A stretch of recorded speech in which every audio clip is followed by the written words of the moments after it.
This semester, we are going to analyze a question together, which is, how do societies behave?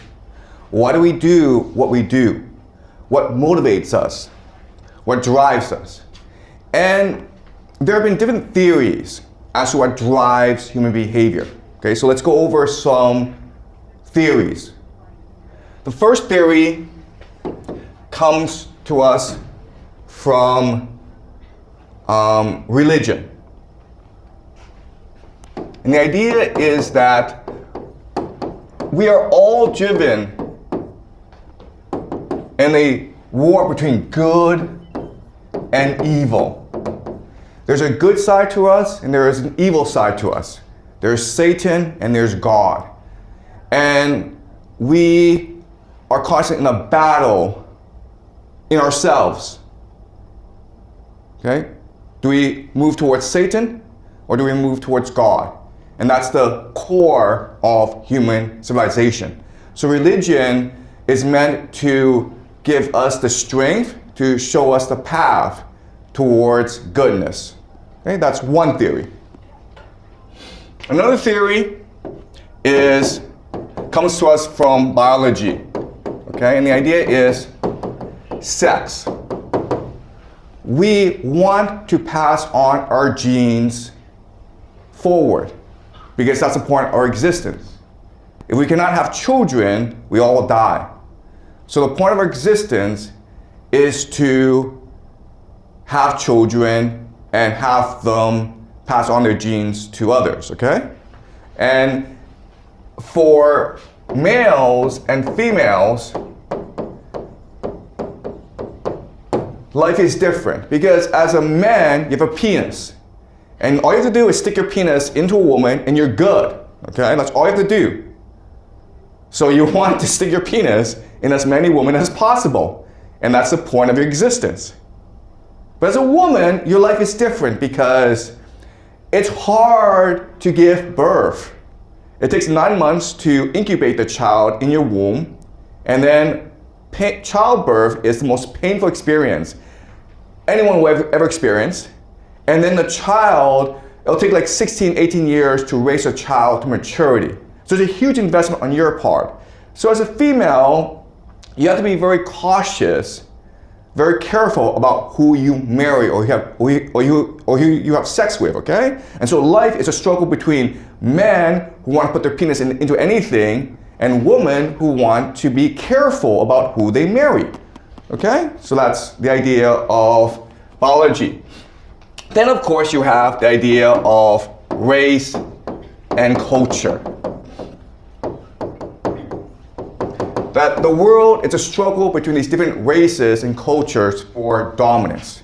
And each race, each culture has their own characteristics. Okay, so maybe the yellow race, they're very clever, but they're very weak. And then the white race are brave, but kind of stupid. And the black people, anyway, that's another theory. I'm not saying it's correct, I'm just saying it's a theory that people believe in. Then you have economics, right? And what they believe is that we are driven by money or self-interest. We want to make as much money as possible, and that's what drives us. Okay? That's pretty simple.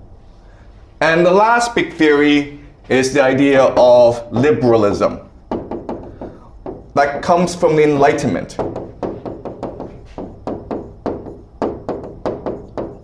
And here the theory is that history is a progress towards enlightenment, to rationality, to truth and to justice. So the inevitability of history, of human development, is towards paradise, towards heaven. And maybe, we go off track now and then, but inevitably, we move towards God. Okay, and this comes to us from the Enlightenment. We call this liberalism. Okay, so these are 5 theories. There are others, but these are 5 theories that show you the diversity, the variety of ideas out there.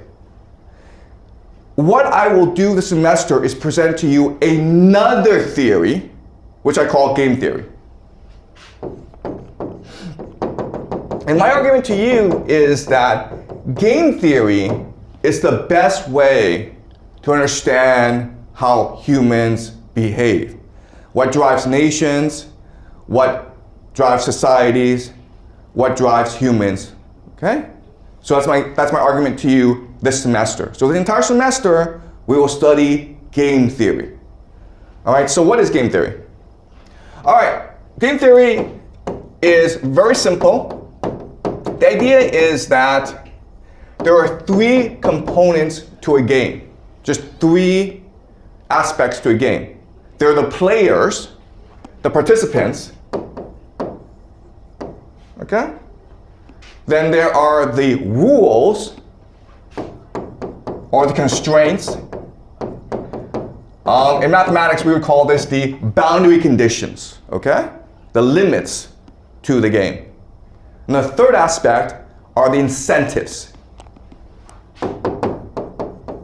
Basically, how do you win this game? What do you get from this game?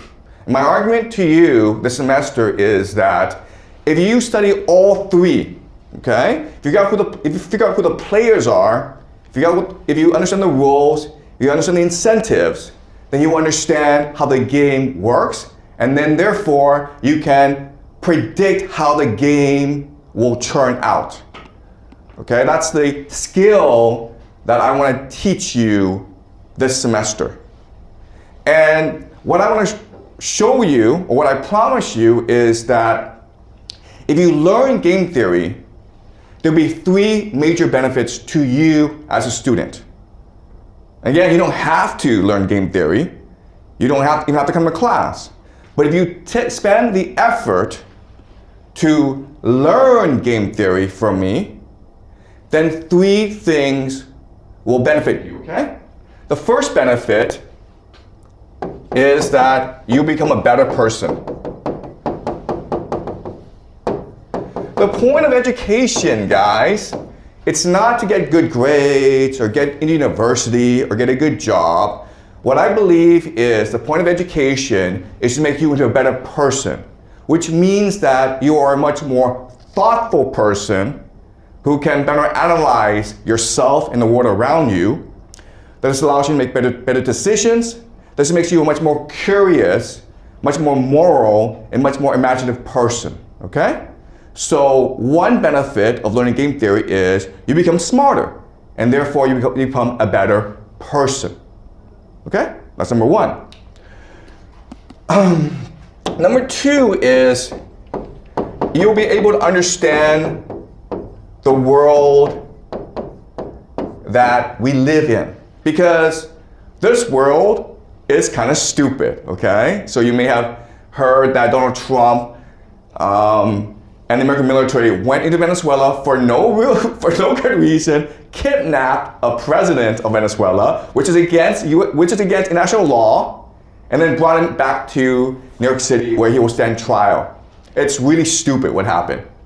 But our class, it's not meant to say this is stupid or this is wrong, because we all know it's stupid and wrong. We're trying to figure out why this happened and what this will lead to. And so we will be in this class studying and analyzing current events to understand how the world really works, why people behave the way they do, and understand how the game of the world works. And this requires you to actually follow the news, okay? It's not hard to spend 5 minutes and just read up on the news. But we'll be looking at the war in Ukraine. We'll be looking at a new war between Israel and Iran. We'll be looking at what's happening in South America. We'll be looking at the conflict between China and Japan. We'll be looking at the relationship between the United States and China, okay? So this is relevant to your lives because you will eventually have to work and live in this really screwed up world that we live in, okay? And the third benefit is once you understand the game, you will have predictive powers. You'll be able to understand how the world will develop. You'll be able to analyze your own life and understand how you will develop. And that gives you control, sovereignty over your own destiny. Okay? That's my promise to you. If you actually spend the time to listen carefully in class, to participate fully, to follow the news, and you spend the entire semester doing so, then these 3 benefits will start to accrue in you. Okay? This is a lifelong struggle to learn game theory.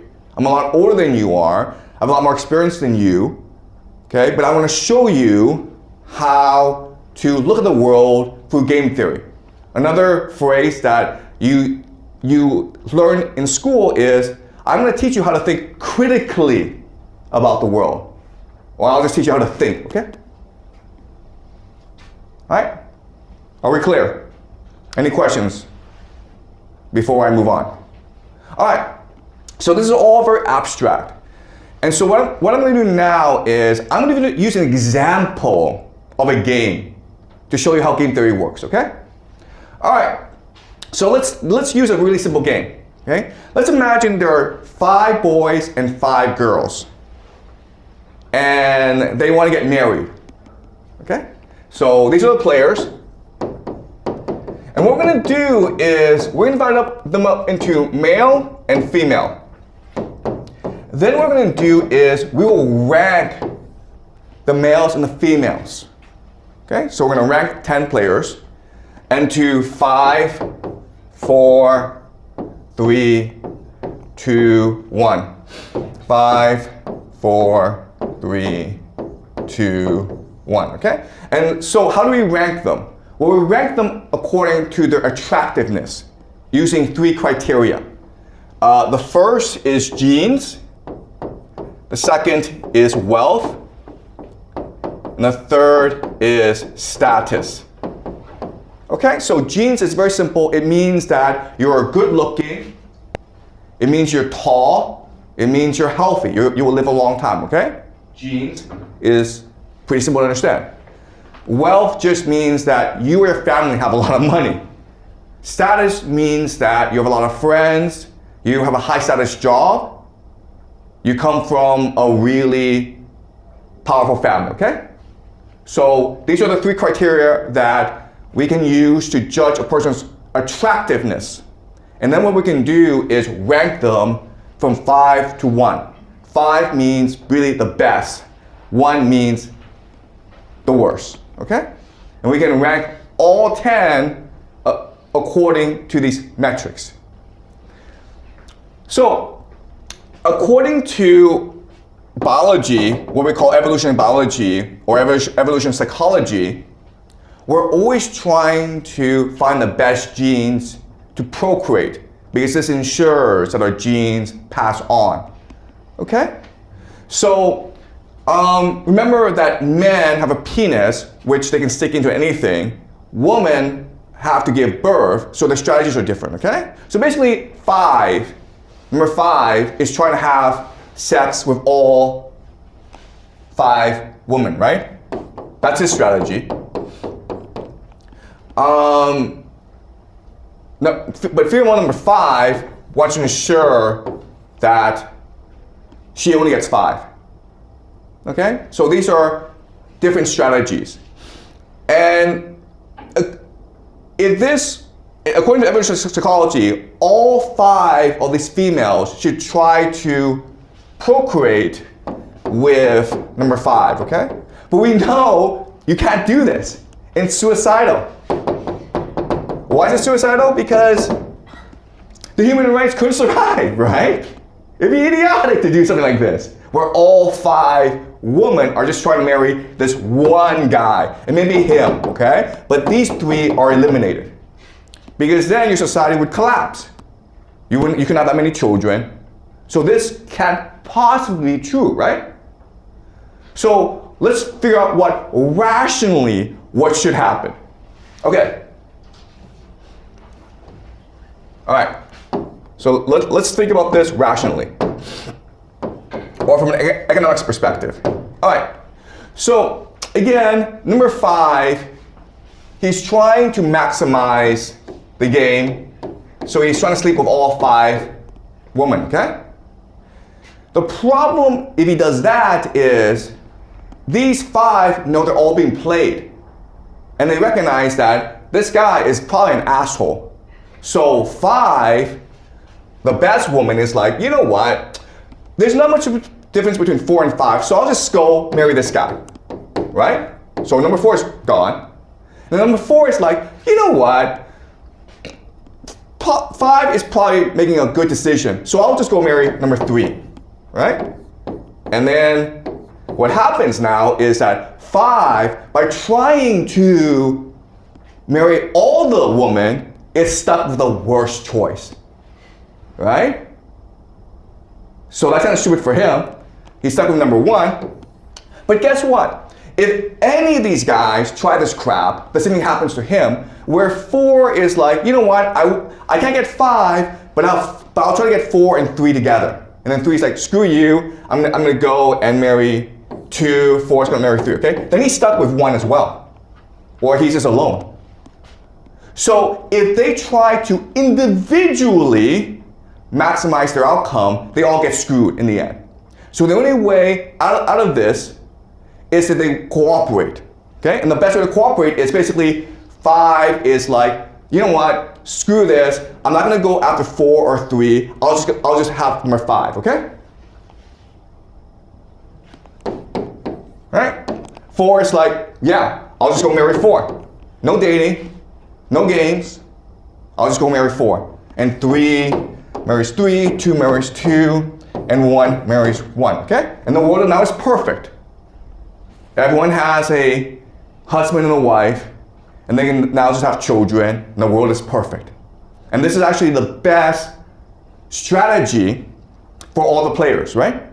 We call this, the word in game theory we use for this is called the Nash equilibrium.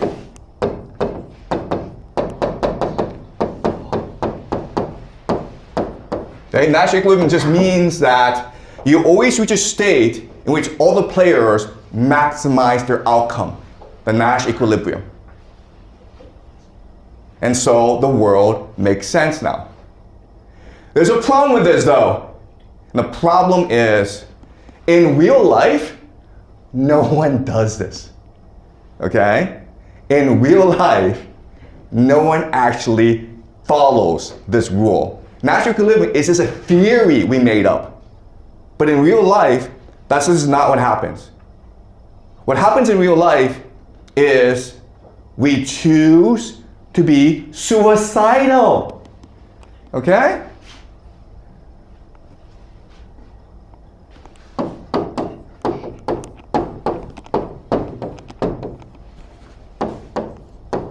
So let me tell you about a game I played. So last year I was teaching this class and I asked the boys and I asked the girls, pretend you are now 30 years old, right? Your parents are pestering you to get married and you've been on the dating market for 10 years. There's really no one that you think is perfect for you. You've basically given up on love. Imagine that you want to get married now and tell me what is the minimum requirement you need in order to agree to marry someone else. Okay? What's the minimum, okay? And then I have the boys and the girls write down a response. The boys were pretty simple, right? Well, you know, as long as she likes me and as long as I can put my penis into her, I'm good, okay? It's that simple, okay? It really is. Guys are like, yeah, I'll settle for anything. That's the boys, right? Girls were different. Girls were like, okay, if I don't love him, if I'm not even attracted to him, I need about $1 million a month. Really? Oh my god. Yep, I need about $1 million. Last class. Last semester. Okay, all right, so this makes no sense, right? So in theory, we should follow the Nash equilibrium. But in real life, what happens is this. All the girls want this one guy. Okay, and maybe number 4. They'll settle for number 4. But 3, 2, 1, they don't want. And we know Because just look at the world around you. Look at these billionaires, right? Like Elon Musk. How many wives does he have? How many children does he have? Right? All the women in the world, many, not all, but many, just want to marry actors like Brad Pitt. Billionaires like Elon Musk. Right? And 3, 2, and 1, what do? Well, they watch Netflix, they watch porn, they play video games. They've given up on life, okay? They're like, we don't care. We call these people incels, right? Involuntary celibates, because basically they've given up on life and life has given up on them. So this entire competition is between number 5 and 4 for all the women in the world. And this is, again, suicidal. This will lead to the death of humanity. And the question now is, okay, why are we suicidal? And so let's look at game theory analysis, right? The players, the rules, and incentives. We know what the players are. The players are doing stupid things. The rules we know, okay? But the incentives is something that we have to think about. Why are they behaving like this? And the answer is because they're not interested in sex or procreation. What they're interested in is status. Okay, that's the game they're playing, status. I don't want to marry someone to have children. I want to marry someone so I can take a picture of her and post it on Instagram so I can get a lot of likes. I want to marry someone so I can walk with her in the mall and all the guys are jealous. I want to marry someone who I can brag about. Okay? It's a game about status, not a game about sex or procreation. Do you understand? People are not being rational here. People are trying to maximize their status in life. And that's why everyone's behaving like this. She may be the eldest woman in the world, but she's still like, you know what? It's still my choice whether or not to have kids. And having kids is a pain in the ass. So if I'm going to make the sacrifice, this guy better be good looking, okay? Or this guy better be rich. Otherwise, why would I want to have kids? Okay? So this is why people behave the way they do. If you think about it this way, what you recognize is that people are rational. But to understand why they're rational, you have to figure out what the game is. Okay? But then this leads to us to a question, which is, okay, well, clearly this is wrong, because if we behave like this throughout human history, we wouldn't be here today. Okay? How is it that we have this game today and we're going to die, but we must have come from somewhere. We've been around for like a long time. So how is it that humans have survived for so long doing these stupid things? And the answer is because the game changes over time according to the superstructure of society. Okay, the superstructure.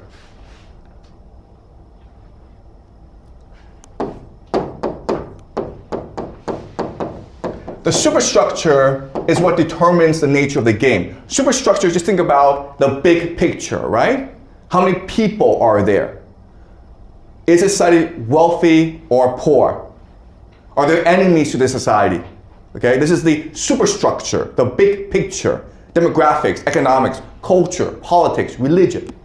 And these things together is what determines the nature of the game. All right, so let's look at 3 examples of superstructure. All right. Example 1 is you have a low population society. Okay, low population is like maybe 200 people, okay? A village, basically. They are poor and low technology. Low technology means they don't have access to clean water. They don't know what hygiene is. They don't understand what germs are. So it's very easy for a woman to die in childbirth. Okay? And low competition.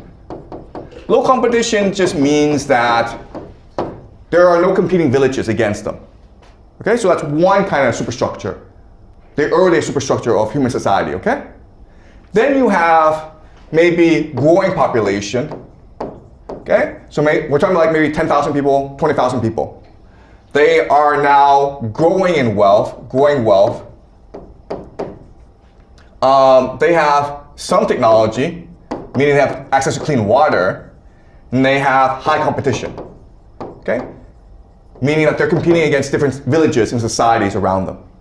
Okay, that's another superstructure. And the third superstructure is overpopulation, okay, which is the world we live in today, okay? Where in China you have 1 billion people. That's a lot of people. Too much wealth, okay? But with wealth you have inequality, right? And then you have high technology. This high technology means that every woman who gives birth will not die. And every child born will live, okay? And then you have something called an equilibrium. Equilibrium just means that, yeah, there's competition, but they're not gonna go to war against each other. The world is basically peaceful, okay? And according to superstructure, the game is going to change. So let's go back to the game, okay? We have 10 people. In a low population, poor society, guess what? They're not gonna date. What they're gonna do is, they might get married, but they're gonna have sex with each other. Why? Because as a woman, the only way to ensure that your child survives is if all the men in the village want to protect and nurture the child. And they will do that if they believe that the child could be theirs, okay? So the woman will maybe have a husband, but the woman will also choose to sleep with other men to disguise paternity. Does it make sense? So there's no dating, there's just lots and lots of sex in order to maintain social cohesion, okay? Now, in a superstructure number 2, there's no dating either. Why? Because this society is in competition with other societies and they need to have as many children as possible. So what the solution here is to have arranged marriages. Arranged marriages. Where, you know, who cares who you marry? Just have lots and lots of kids, okay? There's no dating either. Just have lots and lots of kids. You marry who your parents tell you to marry. You marry someone that you know. You marry your childhood best friend. Who cares, okay? But you marry someone, you have lots and lots of kids. Okay, that's superstructure number 2. Superstructure number 3 is the one we live in. And here, you have a dating game, right? Because why? Because the odds of you obtaining status is really, really low, okay? And the only way that you can change your status is by marrying up. And that's why you have a dating game. A dating game is an opportunity for you to find someone better than your social demographic circumstance can suggest. Okay? And that's why you have low, decreasing fertility rate. Okay? Where over time, because of the dating game, society will collapse. Okay? Does that make sense? All right. So now you're the government. And all around the world, women who are wealthy, well-educated, are refusing to have children, especially in East Asia. Right now, the fertility rate in China is about 1. Okay? About 1. The replacement rate that you need is a 2.1. So just to maintain your current population levels, every woman in China needs to give birth to at least 2 kids. But right now, on average, women are choosing to have 1 kid only in China. And the worst thing is that this trend is increasing. So 5 years ago, the fertility rate was maybe 1.7. Now it's 1. Okay, so the trend is very, very negative. Okay? So governments all around the world are trying to figure out what to do. How do you convince women to have more kids? And what we've discovered is it's impossible. we can pay you more money, like they do in South Korea. Guess what? It doesn't work. Because people don't want money, they want status. And status is a zero-sum game, okay? Money is infinite, but status, power, is a zero-sum game. So when you have overpopulation, we have too many people competing for too few status positions, you have decreasing fertility rates. And there's nothing you can do about it. The moment you give women choice, they choose to improve their lives by marrying someone better. Okay? Not all, but most. And so over time, what happens is your society collapses. If you look at history, the best indicator that a society is about to collapse is if the women who are wealthy and well-educated, if they refuse to have children. This is what happened to the Romans, who collapsed. This is what happened to many empires. This is what's happening around the world today, in America, in Britain, in Europe, in China. Okay? And this tells us that society is collapsing. So in other words, what this really is, okay, these superstructures, it tells us the life cycle of a civilization, right? So this is when civilization is young, then it matures, it grows, and then it collapses. Okay?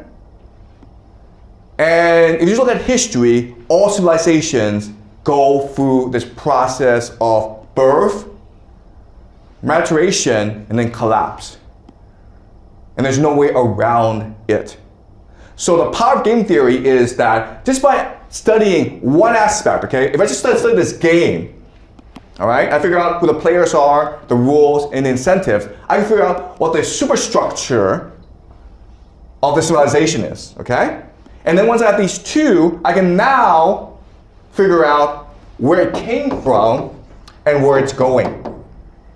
Okay? That's what I want to teach you in this class. How to analyze a situation so you understand the players, the rules and incentives, which will give you insight into the superstructure so that you can figure out where it came from, and then you can also predict where it's going. All right? So, but you can also look at the superstructure and figure out what the game is being played. Okay, so this is one example, but throughout the semester we'll be doing many different examples of game theory. Is this clear so far? Are there any questions? Any comments, any questions before I move on? All right.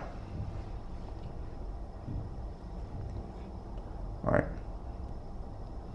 All right, so let's just look at some basic facts. Okay.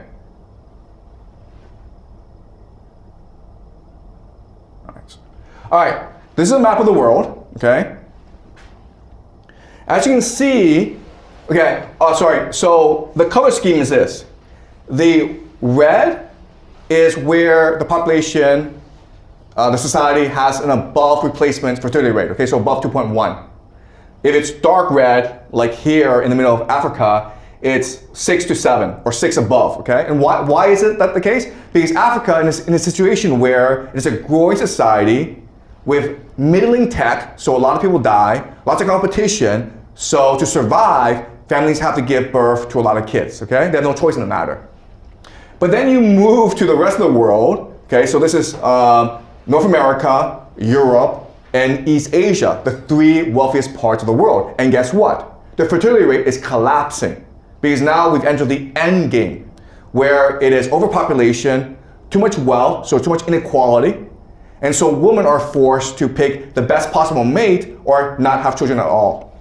All right? And here the situation is very, very dire. North America and Europe are kind of okay. Why? Because of immigration. Because even though their women are not having children, they can choose to import people for their labor force. But East Asia is really, really screwed, guys, okay? So just look at this region. Okay, So China is 1, but the worst is South Korea. South Korea has the lowest population the lowest fertility rate in the world. They're at between 0.6 to 0.8. So they're probably gone in 50 years' time. It's so bad that when you go to South Korea, they have signs outside restaurants that says, no dogs and no kids. They think that kids are a problem. Okay? So you look at these areas, again, they are poorer, so women are forced to have more children in order to survive. Okay? But you look at wealthy areas, well, they're probably gone in 100 years' time. Okay? It's total collapse. The solution that governments are choosing right now is to import immigrants. Okay? So these are the trends right now. And it's causing a lot of disruption in society because, guess what, guys? People don't like outsiders. People don't like immigrants. But they don't have a choice in the matter because along with the fertility crisis, it's the aging crisis where your population is getting older and older. Okay? So the world is not that simple. If you want to know who will rule the world in 100 years' time, just figure out in which society do wealthy, well-educated women choose to have children. And then that society will rule the world. Okay? It's that simple, right? Well, unfortunately, if you do it that way, you get a really, really disturbing answer. Okay? So this is per capita GDP, okay? So how much people make. All right? So obviously, if you're 0, you're very poor. And if you move to over here, you're very wealthy. Okay? So the United States is the wealthiest society in the world, right? Sure, we can understand that. Then this is the fertility rate, which tells us how many children women have on average. Okay, so again, 2.1 is replacement rate. Okay, 2.1 is replacement rate. So the United States is actually below replacement rate, but the United States doesn't really care because it can import immigrants. Okay, China is probably around here somewhere. Okay. Angola is up here, but it's poor. So what this map tells us is a country that is most likely to be dominant for the next 50 years is this country, Israel. Okay? It is the only wealthy, Western, high-tech society in which women choose to have more than 2 kids. Okay, this is what game theory teaches us. And yeah, I know there are people who are like, yeah, but Israel, it has 9 million people. And it's in the middle of a desert. And everyone hates Israel. I understand that. Thank you very much, okay? I understand that. But if you just analyze how the game works, okay? If you just look at it objectively from a game theory perspective, you are forced to conclude that Israel right now has the major advantage over everyone else.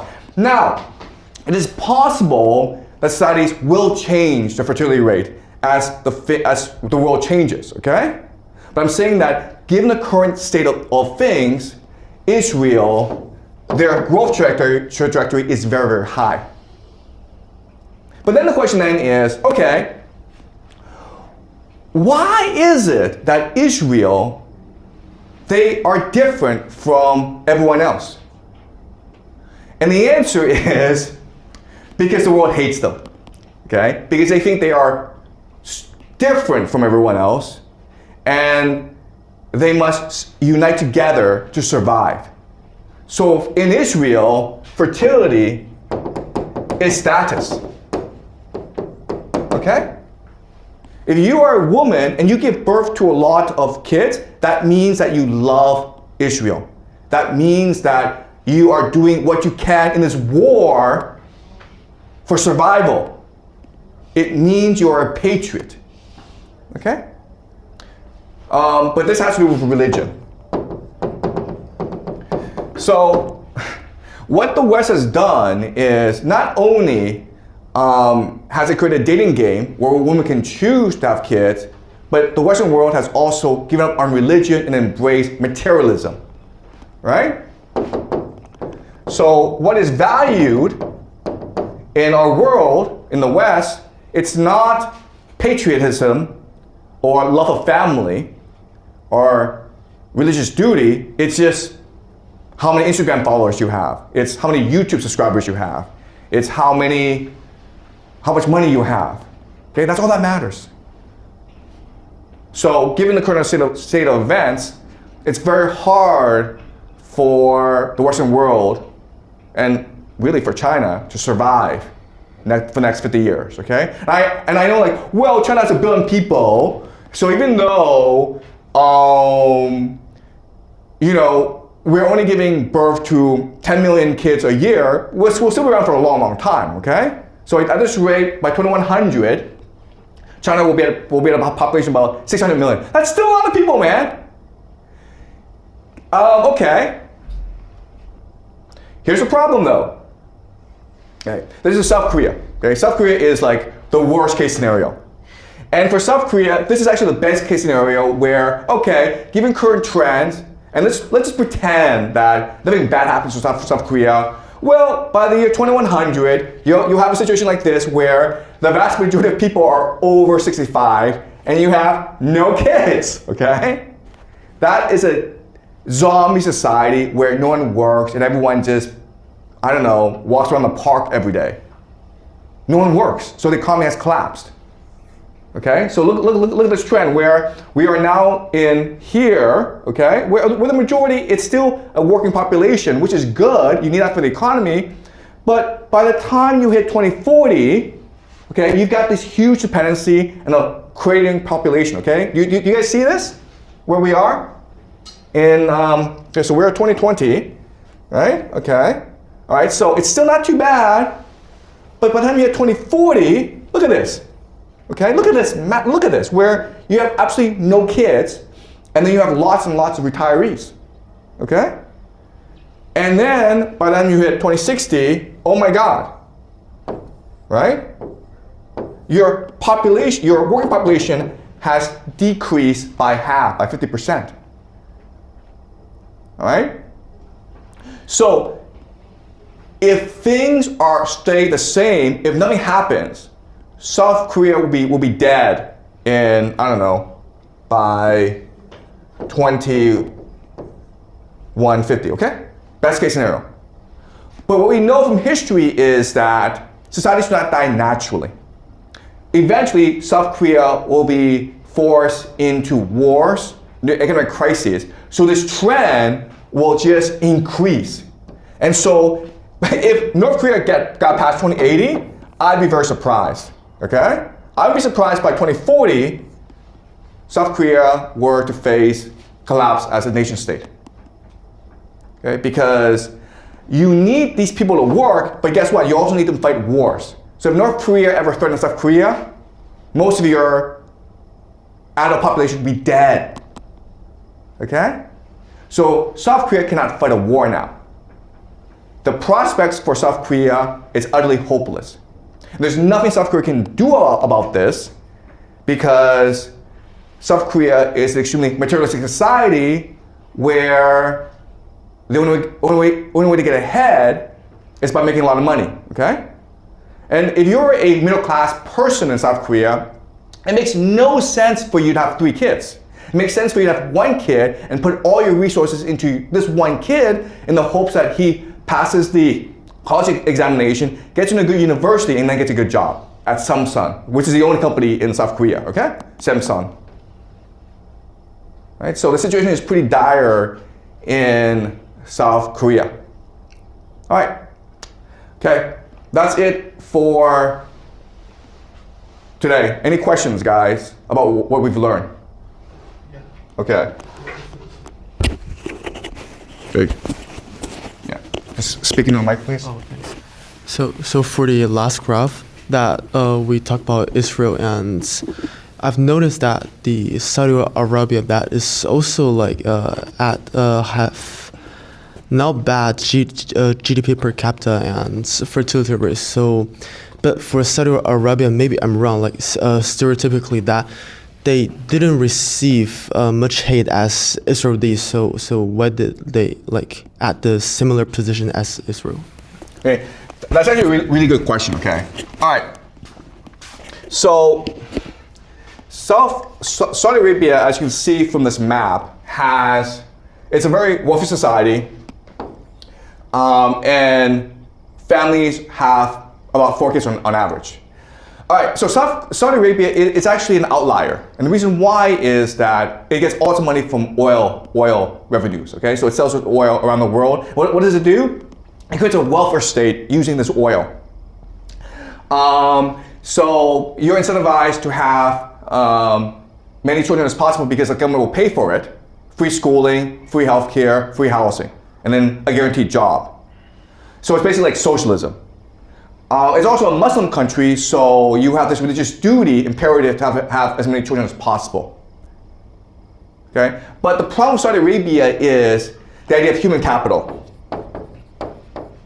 where it is not really a modern society in which people are well educated and they're contributing to the economy. Okay? Saudi Arabia just gets all its money from oil, and that's it.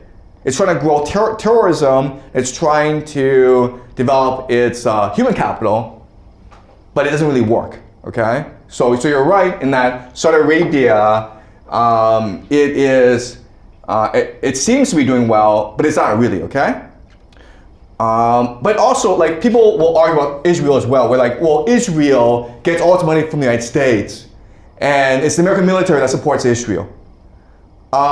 That's true to a certain extent, but I would argue that if you actually go to Israel, you will see that it's an open, dynamic society in which you're allowed to ask questions, in which you're allowed to criticize the government, in which you are given lots of opportunities for social mobility, okay? So Israel has democracy, it has innovation, okay? It has technology, okay? And Saudi Arabia doesn't have these things. If you want to be a really strong nation, then you need innovation, you need openness, you need technology, okay? It's also really highly educated, right? Okay, does that make sense?